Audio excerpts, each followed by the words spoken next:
Baik, ini judul mata kuliah kita tadi ya, yaitu ekonomi teknik atau engineering ekonomi, yang kata kuncinya adalah making economic decision atau membuat keputusan secara ekonomi. Nah, dari mata kuliah ini terdapat manfaat yang harus difahami dulu, ya, sehingga nanti teman-teman sudah bisa membayangkan setelah saya mendapat mata kuliah ini atau selama mata kuliah ini, ya, apa saja sih yang akan dipelajari.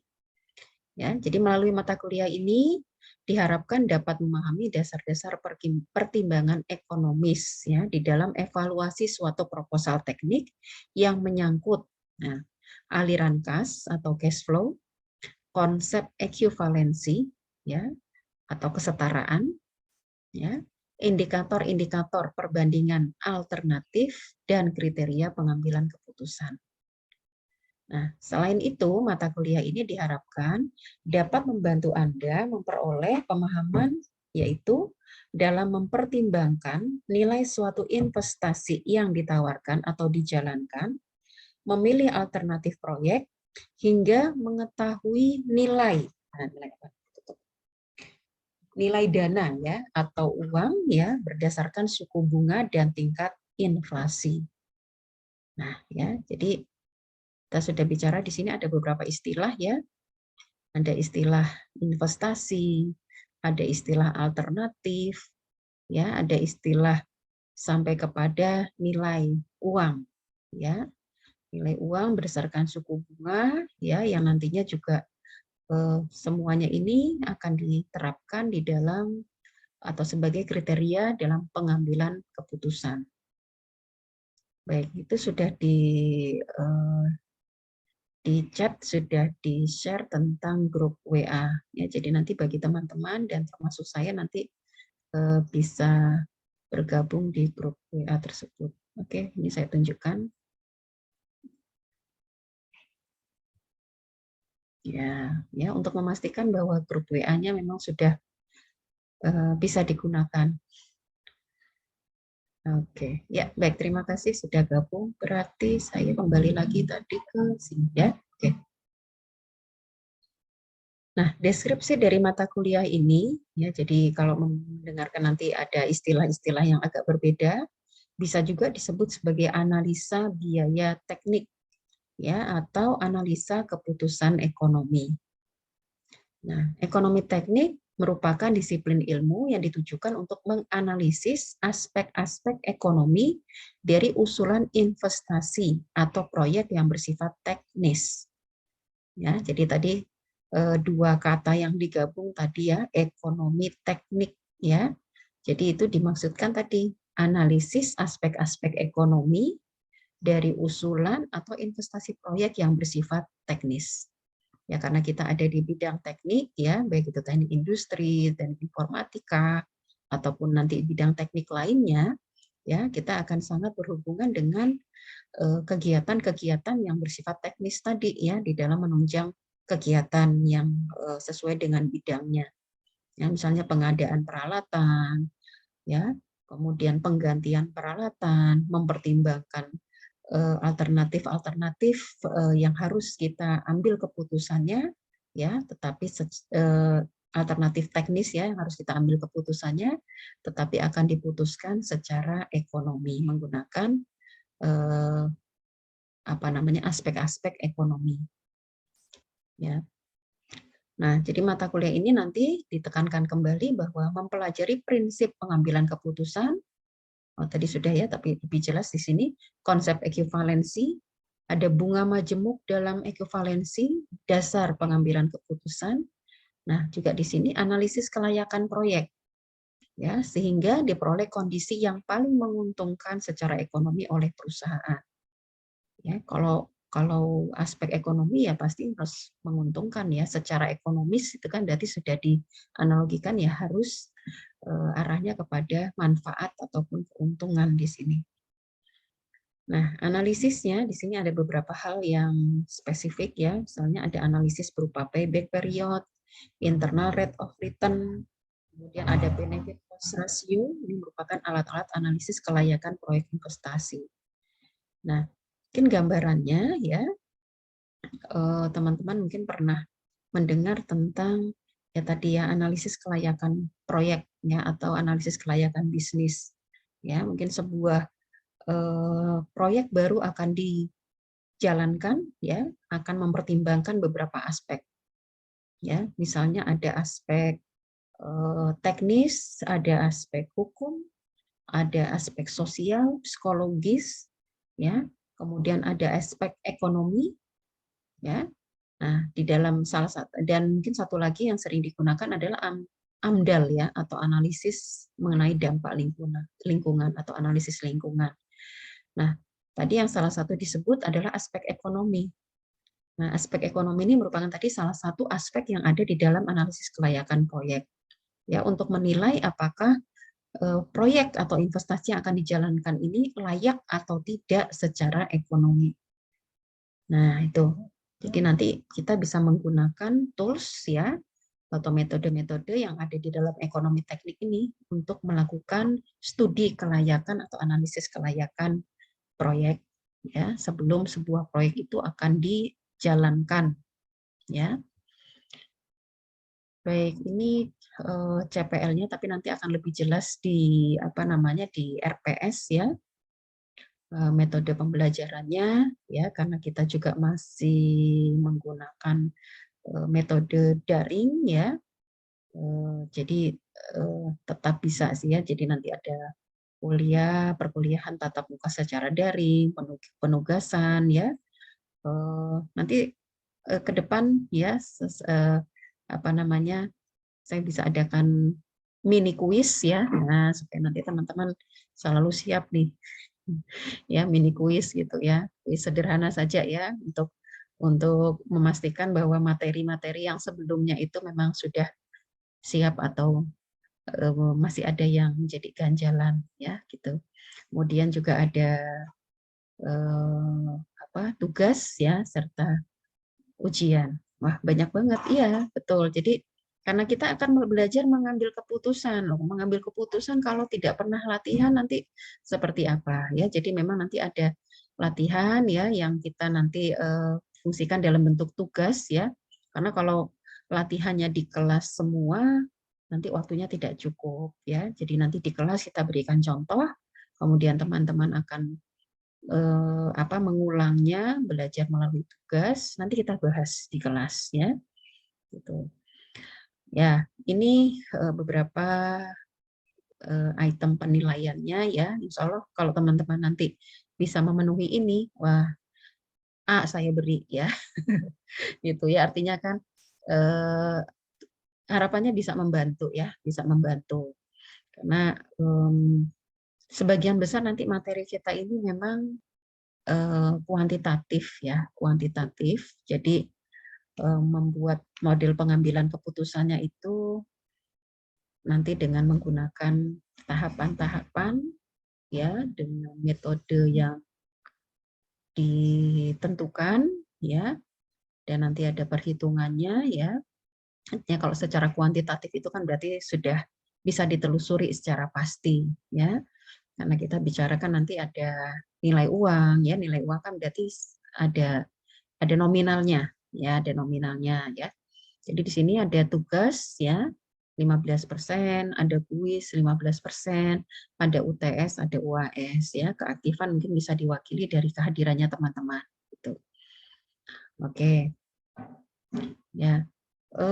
Ini terlihat di layar saya Mas Indrawan masih dalam tugas ya ini kelihatannya ya. Oke. Iya, Iya. bisa ambil kerja ya Bu ya. Mohon maaf Iya, ya Bu sebelumnya. enggak apa-apa. Oke, ya. Tidak apa-apa. Ya, terima kasih sudah masih bisa bergabung ya. Jadi Ya, Ibu. jadi ini juga saya bekali dengan record ya. Jadi nanti insya Allah record ini saya upload ke YouTube ya. Jadi nanti teman-teman bisa mengulang recordnya ya pada saat nanti sudah slow ya gitu. Tetapi saya harapkan juga pada saat kelas juga bisa usahakan juga hadir ya sambil menyimak langsung supaya nanti ya apa ya berbagi semangat ya gitu. Kalau tidak bisa hadir kemudian tiba-tiba nonton videonya aja kan kita tidak bisa berinteraksi ya gitu. Oke. Ya, ini beberapa buku referensi, tapi nanti ada penjelasan yang saya berikan ya di slide yang lain ya. Ini yang perlu saya sampaikan sesuai dengan RPS-nya ini. Nah, ini beberapa materi perkuliahan ya yang ada di dalam RPS-nya. Jadi RPS ini memang sudah menjadi acuan di dalam pembelajaran ekonomi teknik, bukan hanya di kita ya, tetapi semua mata kuliah yang menggunakan materi yang memiliki materi tentang ekonomi teknik ya, ini yang dipelajari nantinya. Oke, ini media tadi sudah saya sampaikan, kecuali mungkin nomor 4 ya. Kalau nomor 4 itu kan untuk presensi yang kelas reguler secara offline tadi ya presensinya. Ini untuk yang materi pertama ya. Kemudian yang berikutnya saya pindah ke file lainnya. Oh iya, harusnya di sini saja mungkin. Baik.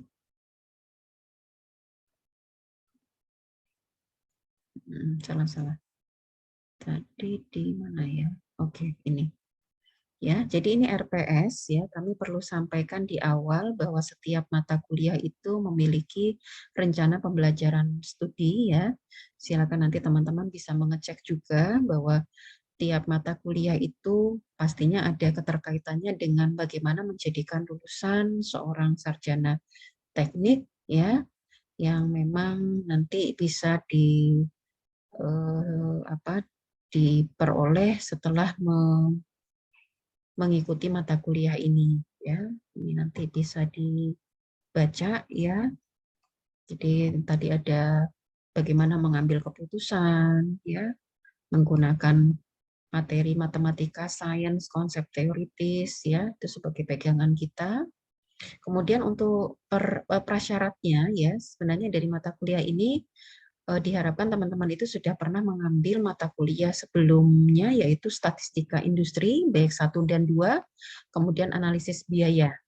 Ya, karena ini masih ada kaitannya nanti dengan pembelajaran kita ke depannya. Nah, ini adalah rincian tentang pertemuan dari mulai pertemuan 1 ya, karena ini SRPS kan baku ya. Jadi kalau di sini masih tertulis 14 kali pertemuan ya.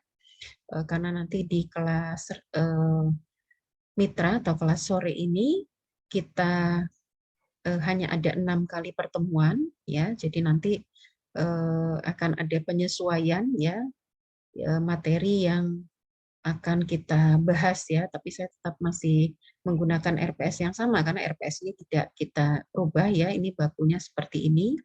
Ya, mungkin nanti materi yang belakang ya, yang belakang nanti ada yang saya gabungkan ya. Materi yang di belakang nanti ada yang saya gabungkan. Jadi misalnya di sini satu yaitu mahasiswa memahami konsep dasar ekonomi teknik ya. Nanti bahan kajiannya ada konsep nilai waktu dari uang, ada perlunya ekonomi teknik, kemudian kita ada mengenal istilah bunga dan tingkat bunga.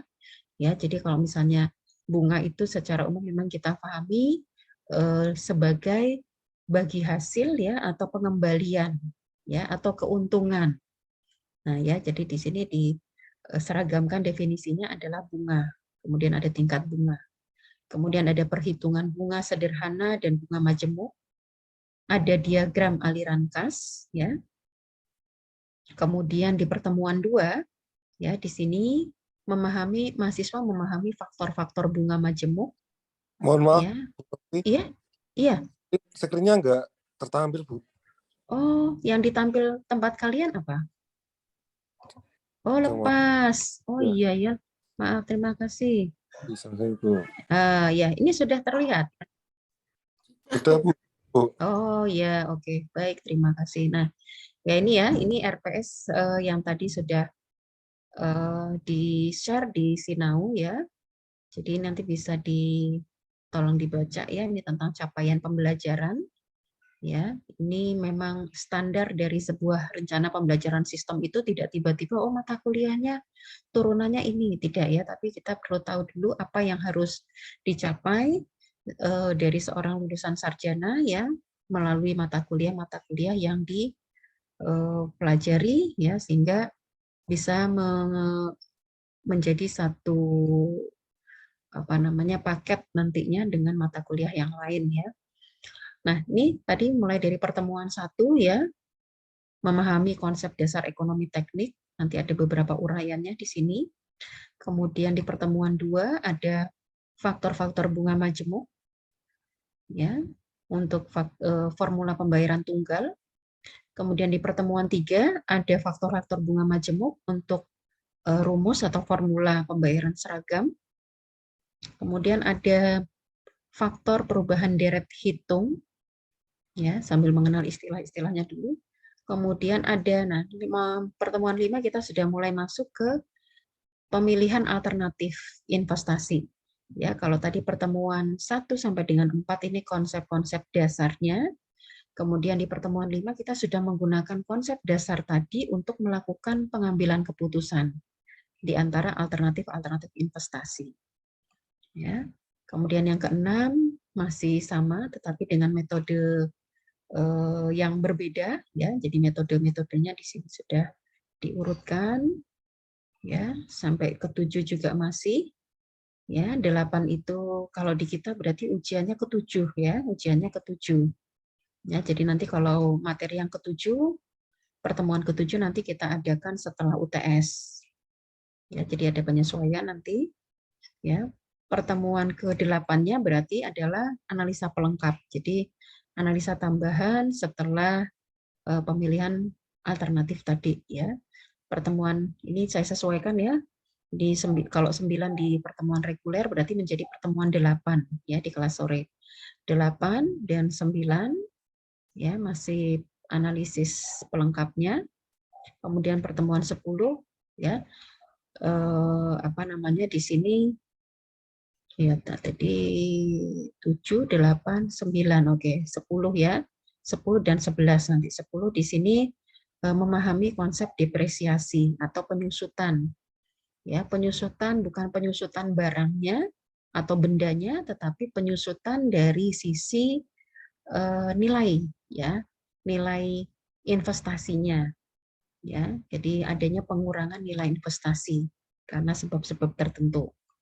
Nah, nanti setelah depresiasi ya ini sebenarnya cukup banyak tapi nanti kita ambil metode yang paling umum digunakan ya di metode depresiasi. Nanti kalau memang masih ada waktu ke analisis penggantian nanti ya, ada satu materi terakhir yaitu analisis penggantian kemudian UAS. Ya, jadi nanti ini sebagai acuan dari tiap pertemuan kita ya, nanti teman-teman bisa menyesuaikan. Oke, itu materi yang kedua ya, bahan yang kedua tadi yang pertama kontrak perkuliahan, yang kedua RPS, kemudian yang ketiga di sini saya tampilkan dulu yaitu ada diktat ya, sementara ini diktat yang saya tampilkan di sini adalah diktat untuk apa namanya 3 materi ya, 3 materi yaitu bab satunya tentang konsep dasar ya, kemudian bab 2-nya adalah tentang konsep nilai waktu dan ekivalensi dari uang ya, kemudian nanti yang ketiga adalah faktor-faktor bunga majemuk. Nah, ini sementara yang pertama ini nanti yang berikutnya akan disusulkan ya setelah materi ini selesai. Ya, dan nanti di tiap babnya ada latihan ya, ini sebagai nanti acuan tugas ya yang akan kedepannya teman-teman bisa kerjakan ya, dan ini menjadi review materi kita juga ya dari tiap pertemuan. Oke, nah mungkin sampai sini dulu. Ada yang mau ditanyakan?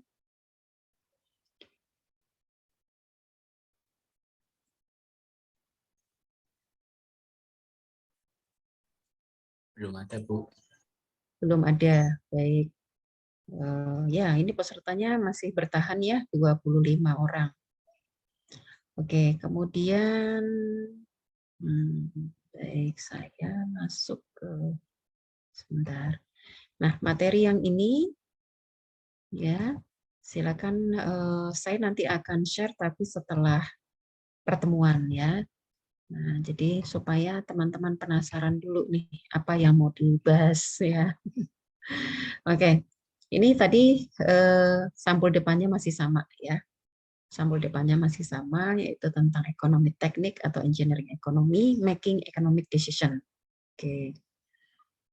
Oh, Bu, maaf, materi apa sudah di-share? Materi yang mana, Mas Aris? Yang ini. Kalau yang ini belum memang. Tapi kalau yang 3 sebelumnya tadi sudah. Ya, 3 materi yang tadi saya sampaikan sebelumnya sudah disinau. Ya, makanya tadi saya pastikan di awal, kalau ada teman-teman yang belum bisa mengakses Sinau atau masih ada kesulitan, bisa ditanyakan supaya nanti tidak ya tadi tidak kesulitan nanti di belakangnya. Tuh. Oke. Materi yang tadi saya sampaikan di awal sudah bisa diakses semua atau ada yang belum bisa mungkin? Karena kalau nanti teman-teman mengakses ke Sinau itu sekaligus untuk absen.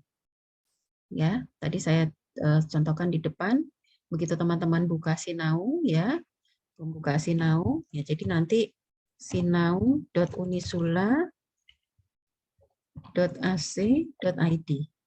Nah, melalui ini nanti masuk ke kelasnya masing-masing untuk ekonomi teknik.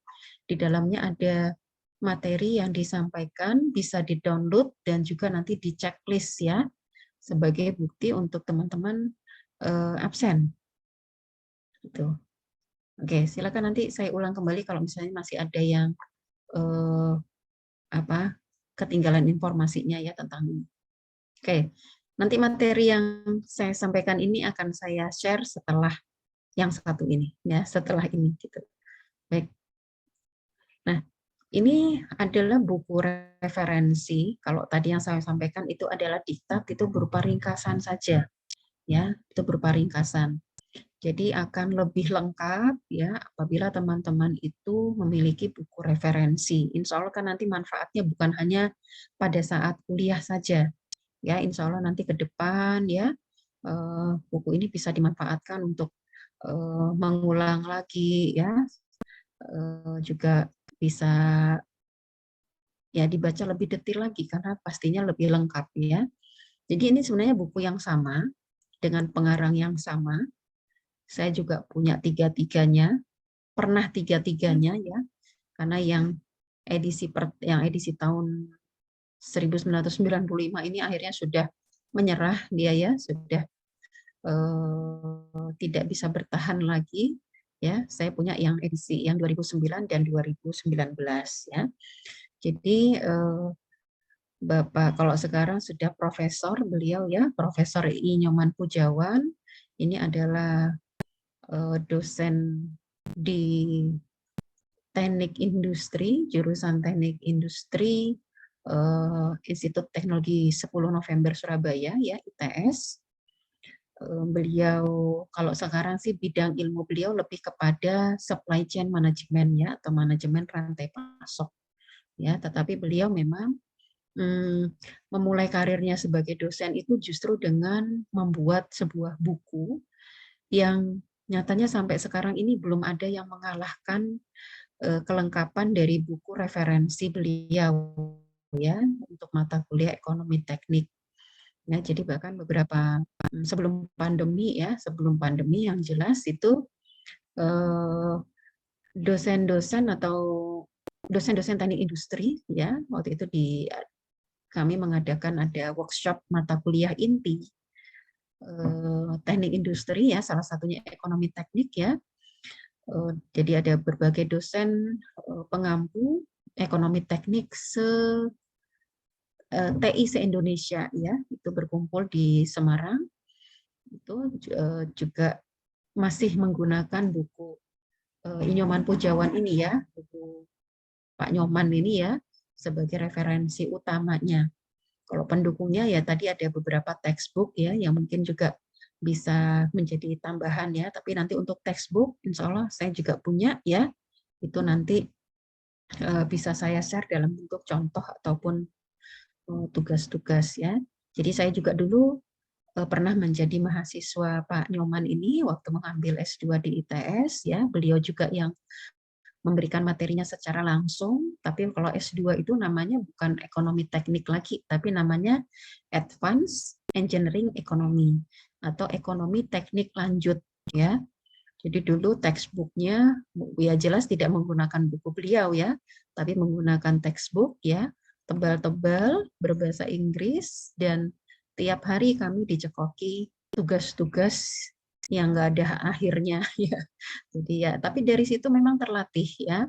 Jadi kalau teman-teman nantinya di lapangan ya, misalnya melakukan pengambilan keputusan secara ekonomi ya, secara ekonomis ya, otomatis kan harus familiar dengan berbagai apa namanya kasus pengambilan proses pengambilan keputusan yang apa namanya yang sudah yang artinya sudah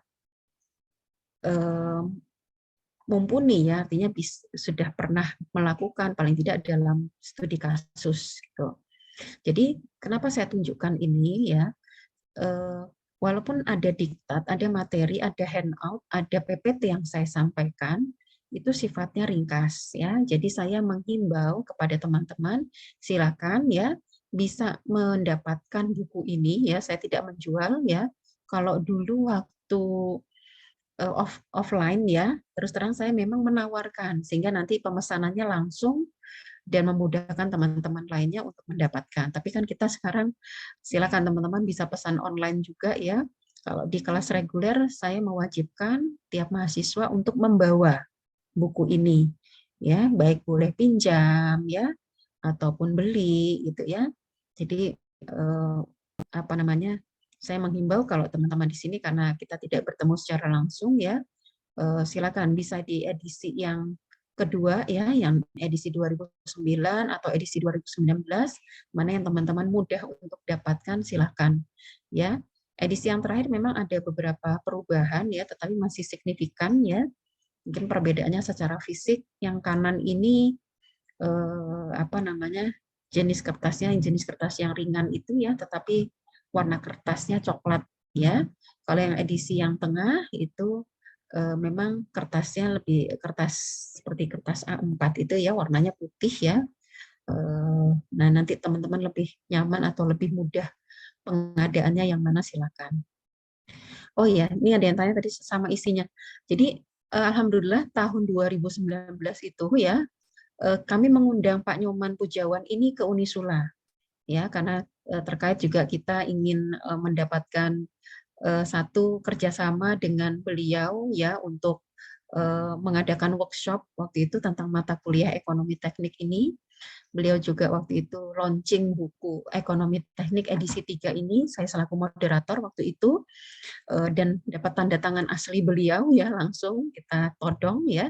Jadi kalau edisi isinya memang ada penyesuaian, ada kasus-kasus yang sudah diperbarui dengan kondisi terkini, artinya kan jaraknya 10 tahun ya, gitu. Tapi kalau saya bandingkan memang mungkin sebagian besar kalau sebagian besar masih sama ya, masih sama. Mungkin penyesuaiannya dari sisi data ya, dari sisi data. Kalau sisi penyelesaian kasusnya jelas sama ya, tetapi dari sisi data ya. Jadi kalau memang di sini lebih apa namanya teman-teman lebih merujuk ke yang edisi baru silakan. Tetapi kalau misalnya nih, oh saya bisa pinjam nih dengan saudara atau dengan teman lainnya adanya edisi kedua tahun 2009 silakan. Ya gitu. Jadi mana yang memudahkan teman-teman silakan, saya juga pegang dua-duanya. Jadi kalau nanti dalam kelas ini misalnya Bu, saya pengen penjelasan di buku ini halaman sekian, silakan. Ya, jadi lebih baik begitu ya. Jadi teman-teman sudah pernah membaca sebelumnya, kemudian ada yang belum jelas dari buku, bisa kita diskusikan di kelas. Gitu ya. Oke. Ini juga terhitung untuk teman-teman yang belum hadir di sini ya, dan nanti akan menyimak video ini, jangan ketinggalan informasinya. Oke. Ini tadi sudah kita bahas tentang deskripsi mata kuliah ya, bisa dibaca ya. Nah, ini saya lanjutkan yang di sini ya. Jadi studi ekonomi teknik selalu memasukkan konsep. Nah, ya, jadi mulai mengenal istilah ini. Time value of money atau nilai waktu dari uang. Ya. Tahu ya uang ya, teman-teman tahu uang. Jadi uang kalau dulu sama zaman saya kecil ya, nggak usah tanya ya umur saya berapa ya, tapi zaman saya kecil dulu masih ada mata uang logam koin ya, senilai Rp1 ya, mungkin bisa ditebak oh ibunya ini kelahiran tahun berapa ya, Rp1 ya, yang lain belum pernah toh, mungkin zaman orang tuanya dulu Rp1, kemudian ada Rp5 ya, 10 ya, kemudian baru 25, 50 ya, pecahannya seperti itu, 100 ya. Kalau sekarang kan paling kecil 500, itu pun sudah mungkin jarang digunakan ya, 500.000 ya gitu. Nah, jadi ini menunjukkan bahwa memang ada perbedaan waktu ya. Perbedaan waktu dengan besaran-besaran nilai mata uang tadi ya, yang nanti pendekatannya ke sini, nilai waktu dari uang. Ya, atau juga yang baru-baru ini kita alami ya. Bahan bakar ya. Bahan bakar mungkin sebelum penyesuaian ya, jangan sebut kenaikan ya. Sebelum penyesuaian harga bahan bakar kemarin ya dengan nilai uang 7.500 kita sudah mendapatkan 1 liter Pertalite ya. Tapi sekarang ya dengan uang yang sama ya 7.500 kita hanya mendapatkan berapa? 0,75 liter. Ya. Uangnya sama ya, tetapi nilai tukarnya berbeda. Nah, ini yang menunjukkan bahwa ada perubahan nilai mata uang. Besarannya sama ya. Nah, ini maksudnya yang dimaksud sebagai konsep time value of money.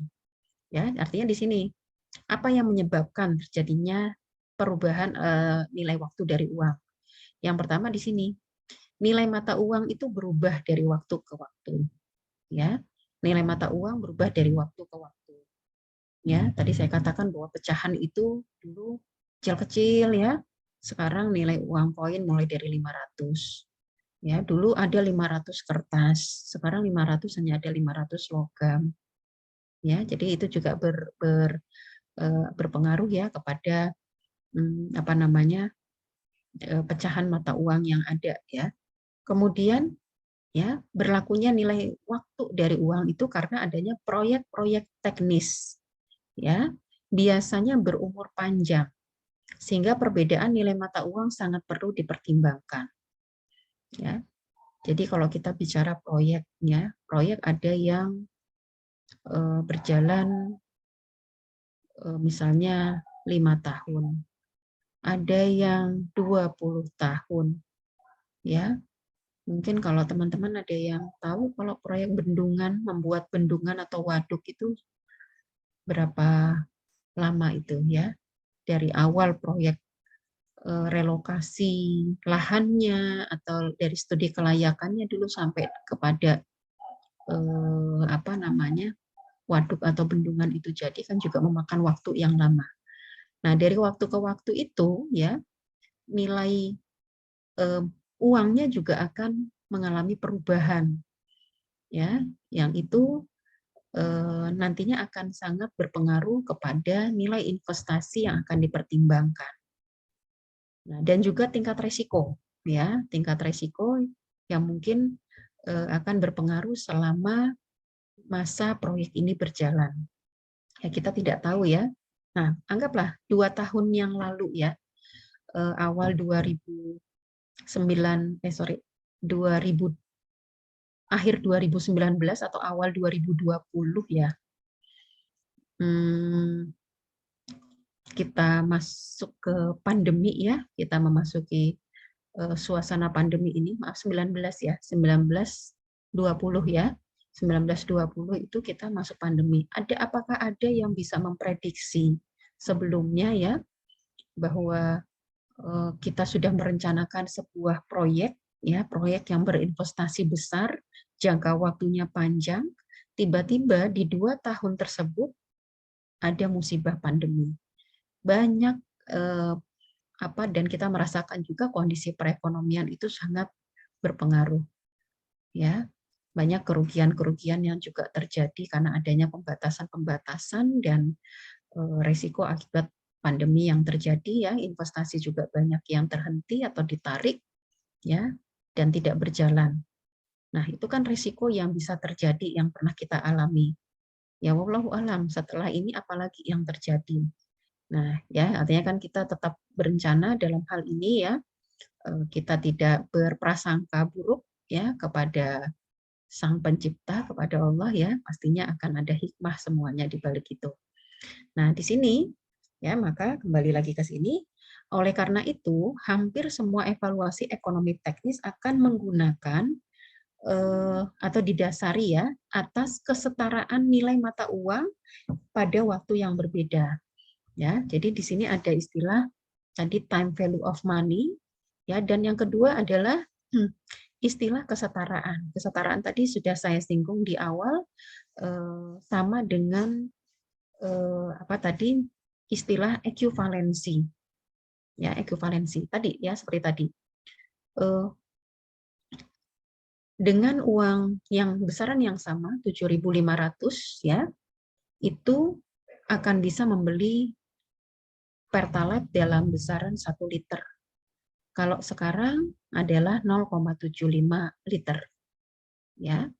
Nah, berarti pada waktu sebelumnya dan yang sekarang, ya, berarti uang sebesar, kalau kita hitung kepada uangnya kan berarti 1 liternya Pertalite harga sekarang kan 10.000 gitu, ya. Nah, kita sesuaikan, ya, dengan besaran dengan banyaknya bahan bakar yang sama, ya, 1 liter Pertalite dulu seharga 7.500, sekarang seharga 10.000, artinya ada kesetaraan, ada ekuivalensi dari besaran nilai uang untuk membeli 1 liter yang sama, yaitu 7.500 menjadi 10.000. Artinya dari dua nilai ini, dua nilai 7.500 dan 10.000 ini bisa kita anggap setara. Ya, kok bisa setara? 7.500 dan 10.000 ini kan berbeda. Betul. Angkanya berbeda, tetapi nilainya sama. Apa yang mempengaruhi? Ya tadi, ya, nilai tukarnya. Ya. Ya, jadi 7.500 itu setara dengan 10.000. Ya. Pada saat yang berbeda, ya, mungkin hitungannya ini belum ada 1 bulan, ya. Belum ada 1 bulan, 7.500 itu ternyata setara dengan 10.000. Karena apa? Nilai yang sama itu akan mampu untuk membeli Pertalite sebanyak 1 liter. Ya, dengan perbedaan waktu yang diakibatkan oleh apa? Ya, kita sebut dalam hal ini berarti ada inflasi. Ya, seperti itu. Nah, itu kesetaraan, ya, yang diakibatkan karena adanya perubahan, ya, time value of money tadi. Ya, itu. Oke, nanti kita berlanjut, ya, untuk konsep ini mungkin bisa diserap dulu, ya. Nah, ini tadi tujuan mata kuliah juga sudah saya lewatkan.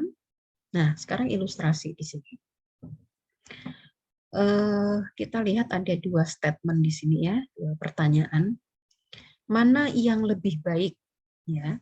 Mana yang lebih baik, ya? Anggap kita ini calon miliarder, ya. Antara menerima uang 1 miliar sekarang atau menerima uang 1 miliar tahun depan. Oke. Mungkin Mas Rifka mungkin bisa berpendapat kira-kira mana yang lebih baik nih, ya. Ada orang mau memberi uang 1 miliar kepada Mas Rifka. Mas, mau saya kasih sekarang atau tahun depan? Kira-kira Mas Rifka dari sisi ekonomi teknik ini, ya, jangan nanti dijawab saya belum butuh sekarang. Bukan dari sisi itu, tapi kira-kira tadi memahami ekonomi teknik ya, memahami nilai waktu dari uang ya. Kira-kira kalau misalnya tadi 1 miliar sekarang dengan 1 miliar tahun depan gitu ya. Mana sih yang akan dipilih? Ya, amin. Mudah-mudahan ada yang memberi ya. Monggo bisa memberikan komentarnya. Kalau menurut saya lebih baik diterima sekarang, Bu, karena tentu saja kalau tahun depan sudah kena inflasi ya, otomatis nilainya pasti berkurang. Apalagi kalau 1 miliar, misalnya inflasinya 6%, otomatis nilainya turunnya juga lebih banyak. Dan misalnya uang 1 miliar itu kita investasikan di tahun ini, tentu mungkin di tahun depan nilainya juga malah sudah bertambah, tidak kena inflasinya itu. Bisa untuk mengimbangi. Mungkin seperti itu, Bu. Oke, baik. Terima kasih, Mas Rifka. Oke, mungkin ada yang memiliki pendapat yang berbeda? Saya tawarkan, silakan. Tadi kita kantongi dulu pendapat Mas Rifka. Tadi satu, bahwa lebih baik sekarang, ya, karena siapa tahu tahun depan itu nilainya sudah berubah karena inflasi. Kemudian kalau diinvestasikan sekarang juga siapa tahu lebih menguntungkan ya, karena tidak tahu kondisi yang ada di tahun depan. Gitu. Kalau ini prinsipnya berarti lebih cepat, lebih baik gitu ya, Mas Rifka ya. Oke, mungkin ada yang punya pendapat yang berbeda dengan Mas Rifka. Ada yang bertolak belakang pendapatnya dan alasannya apa, silakan. Tapi setelah ini jangan tagih saya ya, 1 miliarnya mana Bu, gitu ya. Saya juga mau. Oke, ada yang mau berpendapat lainnya? Ya, sementara ini sambil kita memahami apa sih konsep nilai waktu dari uang yang sudah tadi kita bahas ya.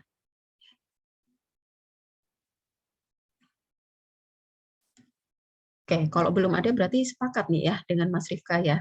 Sekarang ya, jangan tahun depan gitu ya, kelamaan maksudnya. Ketimbang nanti uangnya menguap ya. Baik, oke kita kantongi dulu tadi yang tanggapan yang pertama. Sekarang yang kedua ya. Mana yang lebih baik ya antara menerima uang 1 miliar sekarang. Oke, 1 miliar sekarang dengan 200 juta tiap tahun selama 7 tahun. Oke, nah mulai ngitung nih. Mulai menghitung. Oke. Ini kan sama-sama 1 miliar tapi nanti dibandingkan ya. Tuh. Ini Mbak Fatimah ada di sini menyimak? Saya penasaran sama yang off Iya, kamera Bu. nih. Oh ya, oke, Maaf, ya. Bu, jaringannya kurang baik, jadi saya Ya. merah. Oh ya, siap. Posisi di mana Mbak Fatimah? Oh, ini baru pulang kerja sih, Bu. Oh, di mana?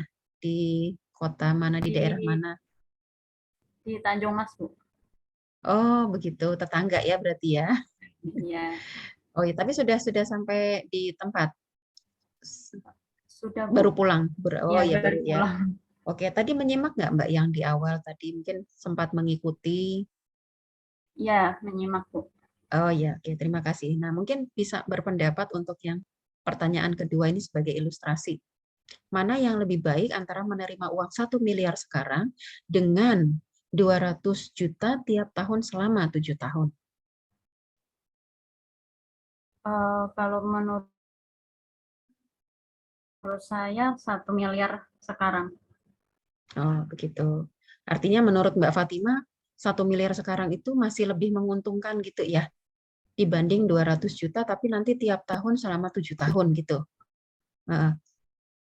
Oke. Alasannya apa? Ya. Alasannya apa? Kita belum tahu juga nanti nilai 200 juta selama tahun-tahun ke depannya itu akan menurun atau meningkat, Bu. Jadi lebih cepat lebih baik. Berarti senada ya tadi dengan jawabannya Mas Rifka ya. Oke, ya baik, terima kasih Mbak Fatimah. Nah, ada yang punya pendapat berbeda dengan Mbak Fatimah, mungkin memilih alternatif yang oh mending 200 juta saja tiap tahun gitu selama 7 tahun. Mungkin ada yang berpendapat berbeda? Silakan.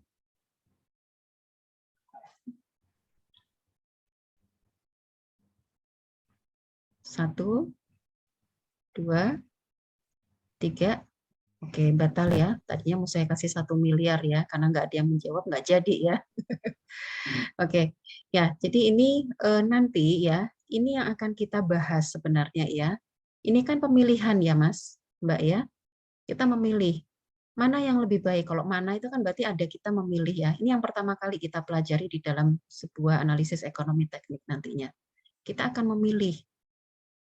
Kita memilih alternatif, kalau kita anggap alternatif pertama ya untuk yang ilustrasi 1 ini ya, memilih 1 miliar sekarang atau menerima atau 1 miliar tapi tahun depan. Ya. Bisa langsung dijawab mana yang lebih baik.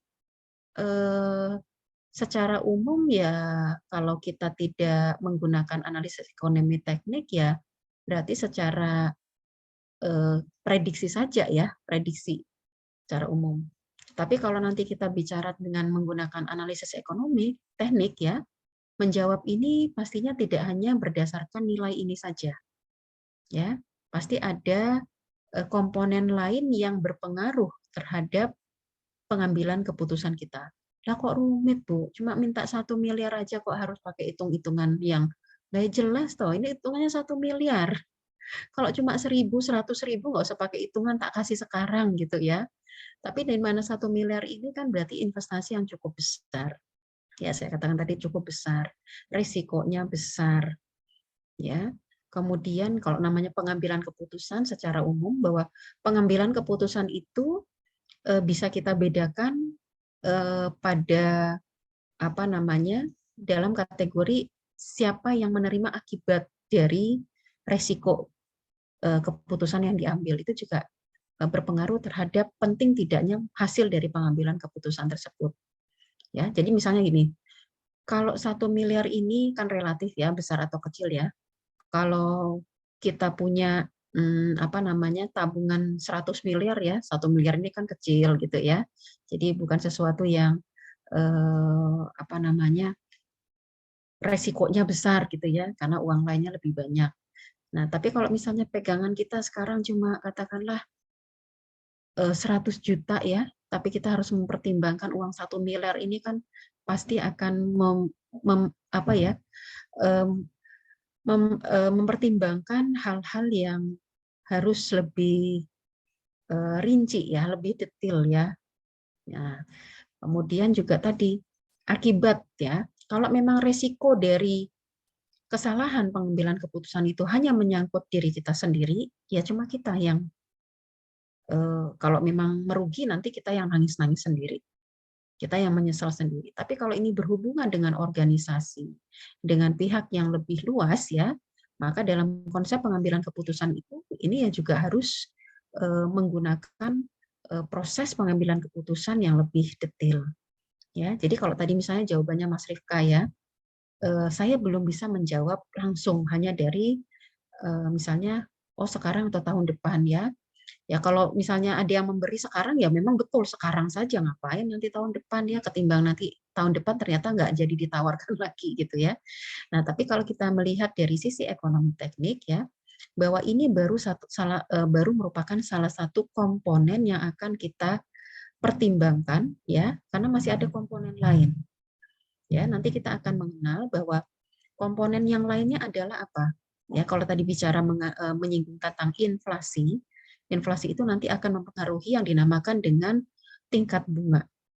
Ya, maka kalau kita anggap ini pertama ini adalah besaran investasinya, ya 1 miliar ini adalah besaran investasinya, maka ini sebagai faktor pertama ya besaran investasi. Faktor yang kedua adalah tingkat bunganya yang berlaku. Nah, kemudian faktor yang ketiga adalah waktu. Ya, semakin panjang waktu investasi tersebut, maka juga akan semakin besar resikonya. Ya, kemudian tingkat bunga tadi. Ya, nah itu nanti yang akan berpengaruh kepada mana yang lebih baik antara sekarang dengan tahun depan. Ya, ini memang perlu kita bandingkan ya, kita analisis ya. Itu. Jadi ini belum bisa langsung dijawab kalau kita baru mempertimbangkan satu faktor saja. Nah kok rumit Bu? Ya rumit dong, 1 miliar kok ya. Itu ya, jadi ini ilustrasi ini kan nanti untuk menggambarkan ya bahwa peran ekonomi teknik tadi seperti itu. Kemudian yang kedua di sini sama juga ya, belum bisa langsung dijawab ya. Kalau untuk hitungan matematika sederhana, matematika anak SD ya, gampangannya kan tinggal kalau sekarang itu dapatnya 1 miliar. Kalau 200 juta terus 7 tahun uangnya nggak tak pakai-pakai ya, berarti kan 1,4 miliar dong. Gitu ya. Nah, tapi sama di sini ya, bahwa penerimaan tiap tahun yang kemudian nanti besarannya sama ya, 200 juta itu kan berarti besarannya sama selama 7 tahun. Nah, itu sebenarnya nanti juga akan terakumulasi ya, atau nanti dalam bahasa ekonomi teknik itu akan dimajemukkan ya selama tiap tahun. Selama berapa tahun? 7. Ya, tiap tahun selama 7 tahun. Nah, 200 juta ya selama waktu 7 tahun dengan tingkat bunga tertentu juga. Nah, itu apakah setara dengan 1 miliar di tahun sekarang atau saat ini? Ya, jadi sama. Ya, dalam hal ini ada faktor-faktor yang berpengaruh. Nah, ini mungkin di sini saya stop dulu share screen-nya ya. Jadi saya coba ke sini tadi ya untuk memperjelas bahasan tentang contoh tadi ya. Nanti bahwa kita akan belajar di diktat ada ya, di diktat sudah dijelaskan secara rinci juga ya. Jadi kalau dari 2 ilustrasi tadi ya, kita akan mempertimbangkan tadi ini belum ke istilahnya ya, kita baru ke pembahasan ini. Bahwa yang pertama ya, kita membahas tadi tentang alternatif. Ya, alternatif ini kan bahasa lainnya adalah pilihan. Ya. Berarti pilihan itu harus dipilih. Ya. Kalau pilihan itu berarti pilihan yang seperti apa? Yang terbaik. Nah, kalau yang terbaik dalam ekonomi teknik itu apa tadi? Kalau secara ekonomis. Ada yang mengingat tadi yang di awal saya katakan, kalau terbaik secara ekonomis itu berarti yang apa? Yang seperti apa? Namanya yang menguntungkan. Nah, yang menguntungkan. Oke ya. Kalau keuntungan itu yang menguntungkan, ya. Sebentar. Kok warnanya begini? Ya, kalau keuntungan itu yang menguntungkan, atau kalau dalam kasus lain ya, kalau ini memang kerugian, ya, atau kalau itu kerugian, berarti kerugian yang seperti apa? Kalau kita bicara analisisnya adalah ternyata perbandingannya ini semuanya merugi. Tapi kita harus tetap memilih. Kalau kerugian maka dilihat dari sisi apa? Kerugian yang Terendah. Nah, gitu ya. Jadi kalau biaya terkecil, kalau keuntungan yang terbesar. Dalam hal ini yang menguntungkan atau tadi resiko atau kerugian yang terkecil. Ya, nah ini. Itu yang bicara tentang alternatif terlebih dahulu. Kemudian tadi dari ilustrasi 1 maupun ilustrasi 2 ya, poin yang kita dapatkan adalah bahwa dalam memilih alternatif ya, dalam memilih alternatif pada analisis ekonomi teknik ya, kan tadi kan analisisnya secara ekonomi teknik nih, mana yang akan kita pilih. Ya. Nah, maka di sini perlu atau melibatkan faktor apa saja. Nah, melibatkan faktor faktor-faktor. Yang pertama tadi adalah besaran. Ya, besaran nilai uangnya. Ya, nilai uang yang berbeda itu akan nanti mempengaruhi ya, apakah ini menguntungkan atau kalau dari hal kerugian apakah kerugian yang terendah. Keuntungan mana yang terbesar, kerugian mana yang terendah. Ya, besaran nilai uang yang diinvestasikan. Ya, kalau tadi saya kasih 1 miliar untuk saya investasikan. Ya, sekarang atau tahun depan. Berarti kan ada besaran nilai uangnya, 1 miliar tadi. Kemudian yang kedua, ya, waktu investasi, ya, dari sekarang ke tahun depan, berarti kan waktu investasinya 1 tahun, ya, 1 tahun. Kalau saya terima sekarang, kemudian saya investasikan selama tahun depan sampai tahun depan, itu kira-kira keuntungannya berapa? Dibandingkan saya menerima 1 miliar tapi tahun depan. Nah, itu kan berarti perbedaan waktu investasi. Ya, saat ini atau setahun ke depan. Nah, itu. Ini waktu investasinya. Kemudian yang ketiga, misalnya ya. Yang ketiga adalah pada contoh tadi adalah tingkat bunga. Tingkat bunga. Ya, tingkat bunga yang diharapkan. Nah, ya, atau yang ditentukan. Ya. Tingkat bunga yang diberlakukan atau yang ditentukan. Ya. Bisa menggunakan tingkat bunga yang berlaku, ya, tingkat bunga bank yang berlaku, ya, jadi tingkat bunga, ya. Jadi ini juga yang mempengaruhi apa namanya keuntungan, ya, atau pengembalian yang terjadi dari selama periode waktu investasi tadi. Tuh.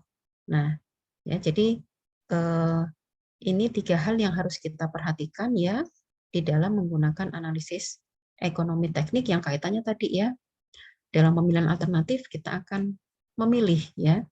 Apabila hal-hal ini sudah kita libatkan, ya, nanti akan baru kita buktikan, ya, kita buktikan dengan analisis menggunakan metode tertentu, ya. Oh, kita buktikan betul mana yang menguntungkan, mana yang memang ini tidak perlu kita ambil, mana yang tidak layak kita ambil, dan mana yang layak. Nah, itu. Kemudian yang berikutnya, karena kita sudah bicara kepada bunga, ya. Kalau di awal tadi saya sudah mengatakan bahwa, nah, bunga ini diterjemahkan dalam bahasa sononya itu adalah interest. Ya, interest ini diartikan sebagai pengembalian atau keuntungan, ya, atau keuntungan dari investasi yang ditanamkan, ya. Nah, jadi misalnya nih, gampangannya, ya, teman-teman kan sudah punya rekening, ya, biasanya sudah menabung nih, ya, sudah menabung. Katakanlah kita menabung, ya, menabung itu ini, ya, tabungan misalnya. Oh, tabungan saya bulan lalu menabung sebesar 100.000 misalnya, ya. 100.000 misalnya. Kemudian bank itu menerapkan bunga, ya, dalam hal ini seperti bagi hasilnya atau pengembalian atau keuntungan dari tabungan kita, itu besarannya adalah misalnya per bulannya adalah 1%. Ya, misalnya adalah per bulan 1%. Ya, per bulan 1%. Oke. Nah, dengan tabungan itu, kemudian bunga 1% per bulan, ya, tabungan bulan lalu nih, ya, saya tuliskan tabungan bulan lalu. Kira-kira menurut logikanya teman-teman dengan hitungan sederhana ini, ya, tabungan bulan ini jadi berapa, ya? Gitu. Ini kita nggak usah mempertimbangkan ada biaya admin, ada biaya perawatan ATM, abaikan dulu itu, ya. Kita hitung ini dulu. Kalau tabungan bulan lalu 100.000, ya, kemudian ada bunga yang diberlakukan 1% per bulan, kemudian itu dikenakan untuk besaran tabungan kita, misalnya saldo awalnya, ya, segini. Nah, tabungan bulan ini 100.000 itu kira-kira akan tetap nilainya atau berubah? Kalau berubah menjadi berapa? Itu gimana? 101.000. Berubah, Bu. 100? 101. 101. Dari mana 101? Coba 101.000. Dari mana itu dapatnya? 1%, Bu. Bunganya 1%. Nah, bunganya 1% itu dari mana? Modalnya, oke. Modalnya, ya, atau tabungan awalnya ditambah 1% dari 100.000. 1% dari 100. dari 100.000. 1% dari 100.000 itu 1.000, ya. Oke, nah ini jadi 101.000. Artinya di sini ya, sorry ini supaya nggak kelirunya, ini bukan bunga, tapi tingkat bunga ya, maaf. Ini tingkat bunga. Nah, ya. Berarti dari sini kita bisa tahu berapa besaran bunganya. Bisa kita hitung tadi 101.000 dikurangi modal awalnya. Berarti bunganya adalah sebesar 1.000. Ya. Jadi kalau kita ketahui bahwa tingkat bunga, ya tingkat bunga itu nanti dihitung dari besaran bunga terhadap pokok awalnya ya. Tapi di sini kita sudah mengetahui misalnya tingkat bunganya 1% per bulan. Ya, tingkat bunga biasanya dihitung dalam prosentase ya, karena dari rasio ya. Tingkat bunga 1% per bulan, maka ada perubahan tabungan bulan ini ya menjadi 101.000 yang diperoleh dari modal awalnya atau rekening awalnya, tabungan awalnya maaf, ditambah dengan tadi tambahan dari tingkat bunga terhadap tabungan awalnya ya. Dikenakan tingkat bunga 1% sehingga tabungannya menjadi 101.000. Nah, bunganya berarti besaran bunganya sendiri, ya artinya di sini besaran pengembaliannya atau besaran keuntungannya, ya itu adalah selisih dari 101.000 ditambah 1.000. Ya, ini adalah sebesar 1.000. Oke, ya. Jadi kalau nanti dibalik tingkat bunga di mana? Dari mana dapatnya tingkat bunga? 1% itu dari mana? Berarti dari pengembaliannya sendiri, ya besaran pengembalian, ya dibagi dengan, kalau di sini kita bilang modal awalnya ya, modal awal atau tadi tabungannya ya dikali dengan 100%. Nah, 100%. Artinya di sini kan berarti sama dengan, nah tadi pengembaliannya adalah 1.000 dibagi 100.000. Ya, berarti di sini adalah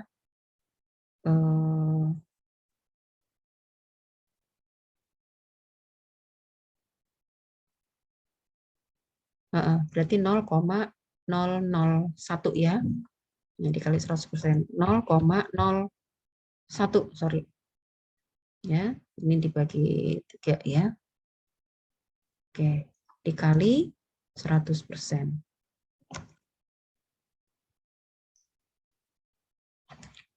Nah, ya, 10 pangkat 3 ya dikurangi 10 pangkat 4.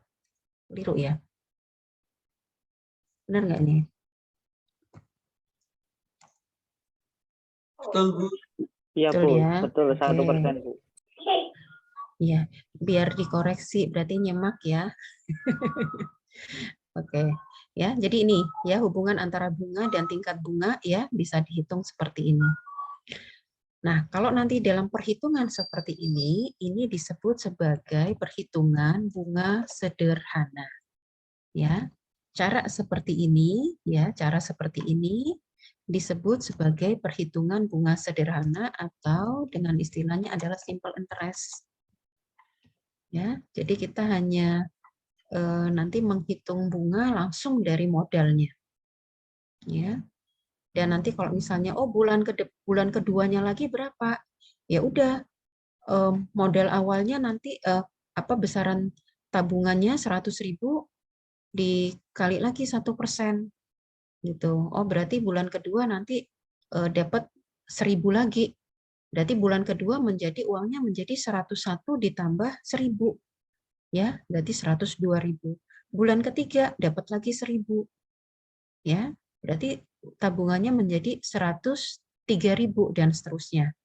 Nah, jadi bunga sederhana ini hanya memperhitungkan modal awal, memperhitungkan besaran bunga yang dihitung dari modal awalnya saja.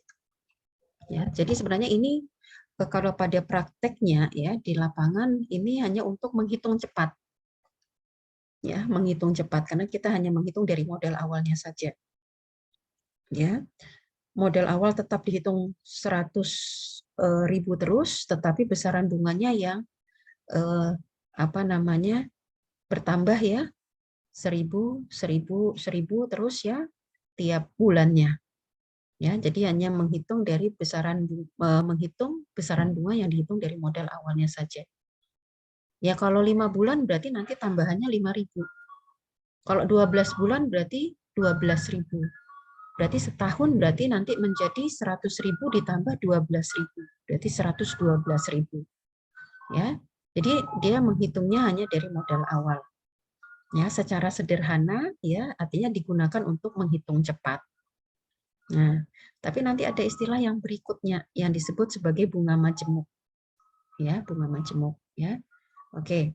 Nah, sebelum ke sana ya, tadi yang saya perlu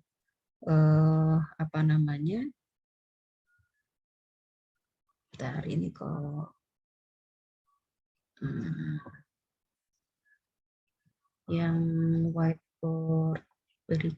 Oke, ini ya. Nah, ini tadi ya. Yang perlu tadi teman-teman pahami bahwa untuk mempertimbangkan sebuah analisis ekonomi tadi ya, besaran nilai uang yang diinvestasikan tadi adalah 100.000 tadi dalam contoh yang terakhir ya. Waktu investasinya ya tadi ya mau berapa bulan, mau berapa tahun ya. Jadi nanti untuk waktu investasi satuannya bisa fleksibel ya, bisa harian, bisa bulanan, mingguan, tahunan, per setengah tahun ya. Kalau per setengah tahun itu berarti 6 bulanan, per kuartal berarti per 3 bulanan ya, itu bisa ya. Nah, jadi waktu investasi itu nanti bagaimana kita berbicara tentang rentang waktu dan berapa kali dia dihitung ya, berapa frekuensinya dihitung untuk pembayaran keuntungannya atau pengembalian bunganya tadi. Nah, itu. Oke, saya belum beranjak ke bunga majemuk ya, nanti saja kita lanjut dulu ke materi yang tadi. Oh, waktunya sudah ini ya, sebentar saya lanjutkan sedikit. Kok nggak terasa ya? Terasa nggak waktunya? Tidak, Bu. Oh, tidak terasa. Berarti sampai subuh ya nanti ya. Karena menarik. Nah, oke ya. Jadi ini ilustrasi yang dua ini dulu ya. Jadi kita pelan-pelan ya. Nanti untuk bunga majemuk bisa dibaca di diktat ya, tapi nanti penjelasannya. Nah, ini juga fungsi dari ekonomi teknik yang berikutnya ya. Ini sudah pengambilan keputusan ataupun pemilihan alternatif yang lebih kompleks ya. Misalnya di sini, PT ABC adalah perusahaan yang menyewakan gudang untuk melayani suatu kawasan industri di Surabaya, ya, penyewaan gudang. Penghasilan yang diperoleh per tahun diperkirakan 500 juta rupiah.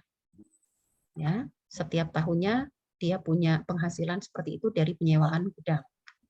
Biaya perawatan, operasional, asuransi, dan pajak per tahun sebesar 130 juta. Ya, sudah total ini per tahun. Nah, kemudian ada istilah nilai sisa. Ya, nilai sisa itu jadi kalau di sini dia, nah ini ada istilah teknis ya, ditetapkan sebesar 100 juta pada akhir tahun ke-30. Ya, dan akhir tahun ke-30 itu sebenarnya menunjukkan gudang itu memiliki umur, ya. Nanti ada istilah di situ ya. Kan tadi di awal saya menyatakan bahwa ada materi tentang depresiasi. Sebuah barang, sebuah benda, sebuah nilai investasi yang bersifat fisik itu nanti akan menyusut, akan aus, akan rusak, ya. Ada masanya, ada umurnya. Nah, maka artinya gudang ini bisa digunakan ya sampai dengan 30 tahun. Ya, 30 tahun. Sehingga nantinya di akhir setelah umurnya ya, itu disebut sebagai nilai sisa. Setelah 30 tahun, gudang itu masih punya nilai jual, katakanlah ya. Yang disebut nilai sisa sebesar 100 juta. Nah, ini sebenarnya nanti pembahasan yang berikutnya ya. Tapi saya jelaskan sekilas dulu. Kemudian ini dari gudang yang dimiliki oleh PT ABC. Kemudian di sisi lain ada sebuah perusahaan yang ingin membeli gudang milik PT ABC ini. dengan harga kalau 4.000 juta itu berarti 4 miliar ya. Nah, bila PT ABC menggunakan, nah ini istilah lain lagi, MARR, itu Minimum Attractive Rate of Return, tingkat bunga yang diinginkan atau yang diharapkan dalam investasi ini. Ya, PT ABC nggak mau menjual kalau saya tidak mendapatkan keuntungan dengan tingkat bunganya 10%. Nah, itu namanya MARR. Nah, PT ABC ini akan menjual, ya, akan mengevaluasi penawaran tersebut kalau ya keuntungannya itu bisa melampaui 10% ini. Nah, inilah fungsi dari ekonomi teknik tadi. Ya, saya akan menggunakan investasi ini untuk seterusnya, ya, akan saya perbaiki kalau gudangnya rusak, akan saya lakukan renovasi misalnya karena tadi ada biaya perawatan dan lain sebagainya, atau saya jual, ya. Jadi ekonomi teknik juga membahas di situ, ya. Investasi ini akan kita perbaiki atau akan kita jual, ya. Akan kita ganti yang baru atau akan kita beli dengan investasi bekas misalnya. Ini kalau misalnya mesin ya, mesin. Mau beli mesin yang baru atau beli mesin second misalnya. Nah, itu juga ruang lingkup di dalam ekonomi teknik nantinya. Ya, jadi di sini saya belum membahas tentang penyelesaian soal ini ya, tetapi sebagai ilustrasi bahwa pengambilan keputusan dalam kasus seperti ini yang akan dipecahkan juga di dalam ekonomi teknik. Ya, kita kan tidak bisa langsung memutuskan, oh hitungannya begini, oh jadi yang kita pilih mending kita renovasi aja lah daripada kita jual, atau mending kita jual sajalah daripada kita renovasi. Nah, ini sebagai pertimbangan di dalam ekonomi teknik, ya. Oke, ya mudah-mudahan dari sini teman-teman sudah punya gambaran ya, kenapa sih kita perlu mempelajari ekonomi teknik, ya. Dalam sebuah investasi peralatan secara teknis, ya. Kita tidak hanya mempertimbangkan fungsi teknis dari peralatan, dari investasi apapun itu ya, mungkin secara teknis ada mesin, ada peralatan, ada proyek ya, dan lain sebagainya ya. Tapi juga harus ada hal-hal yang secara ekonomis itu perlu kita pertimbangkan. Nah, ya nanti bisa dilanjutkan ya. Ada ilustrasi ini, dua sudut pandang. Apa ini? Bisa dibaca di diktat ya, ada penjelasannya secara rinci di sana ya, kenapa kita perlu melihat dua sudut pandang ini. Kemudian, nah ini kalau belum terbahas di sini nanti bisa kita bahas dalam pertemuan berikutnya. Ini juga ada proses pengambilan keputusan yang berbeda di antara ekonomi teknik dan pada permasalahan umum, ini permasalahan umum pengambilan keputusan, yang kanan ini pembahasan secara ekonomi teknik. Ya. Nah, nanti yang cash flow diagramnya juga belakangan. Nah, teman-teman nanti yang perlu saya pesankan sebagai oleh-oleh malam ini ya, nanti juga untuk teman-teman yang belum hadir, ya, nanti tolong buka di bagian diktat, ya, tadi sudah saya jelaskan di awal.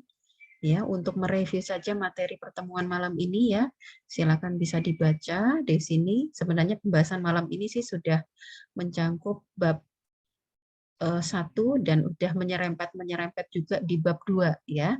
Gitu, karena nanti minggu depan masih kita lanjutkan lagi tentang bab 2 ya. Nah, untuk bab 1 di sini ada 3 pertanyaan ya. 3 pertanyaan ya. Nanti silakan teman-teman bisa